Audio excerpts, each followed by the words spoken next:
and to Les for the amazing and wonderful work that you do in making these rallies and these marches possible each and every week.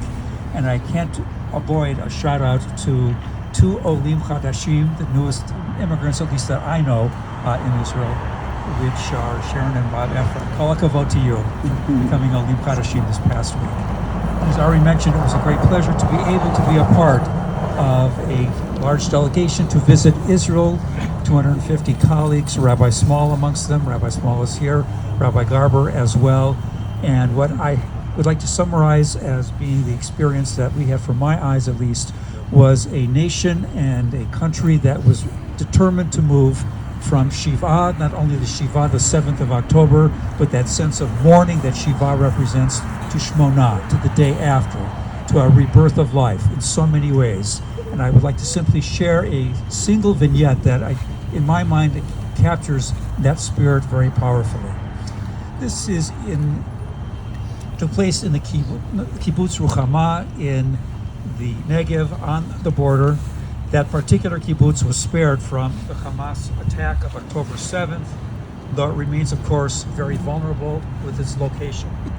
Something more important than fear has taken place at that kibbutz. Louder, please. Doing my best. With the help of Karen Kayemet Israel, the kibbutz decided and voted to absorb the entire population of the nearby devastated kibbutz of Kfar Aza.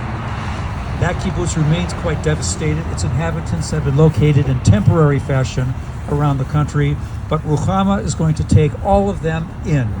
They are building temporary housing, and we as a group of rabbis were able to make a modest contribution in building picnic tables, and what we all lacked in construction knowledge and expertise, which was significant, I have to say, was matched by enthusiasm and dedication.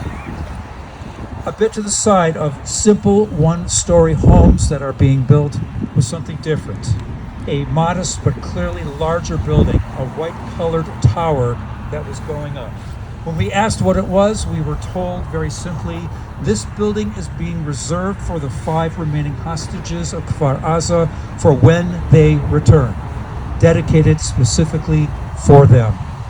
And the first words that occurred to me when they described what they were doing was very simply words familiar to so many of us, Ma'adil or Migdol Yeshuot Malkov, from Birkat HaMazon and from the Tanakh. Here is a tower of salvation, not referring to HaMelech David, not referring to the Kadosh Baruch Hu, but what caring, loving Israelis are building for their brothers and sisters, because that's what you do.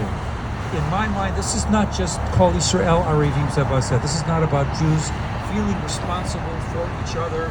It's deeper than that. It is Laseit Ba'ol Im Chavero, to carry the burden of the other, to make it one's own, to know that they and we, by extension, are involved hand in hand, carrying that burden of fear, but making certain that there will be those structures, physical and otherwise, in place to be there to help, to save, to move forward.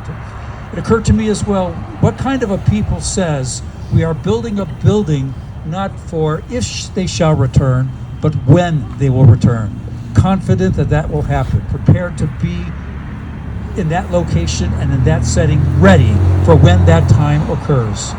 This is a people who is expert at planning for a homecoming. Our 2,000-year anticipation of a return to our land, in which hopes were sown every single day in tefillah, in prayer, in texts, and later with Jewish hands and sweat. What kind of a people turns their lives upside down to be able to be certain that there will be a place for brothers and sisters they may not even know to be able to come home and to feel safe once again. We are a people, now that Hanukkah has just concluded, but we remember, we have always kindled a flame of hope, making it possible to remember and rebuild, to cherish memories of tragedy, never to forget them, but also to always seek ways of moving into triumph, from Shiva to Shmona, always doing our very, very best to walk forward. And as you know, throughout this country, and with the help of wonderful people like all of us who are here today, we will not remember that, we will always remember, and we will not forget those souls who could otherwise be very, very anonymous, It is all about, from every angle of Israel when you walk through the land, in every corner of our hearts and every part of our lives, bring them home now. Let it happen now. Am Yisrael Chai.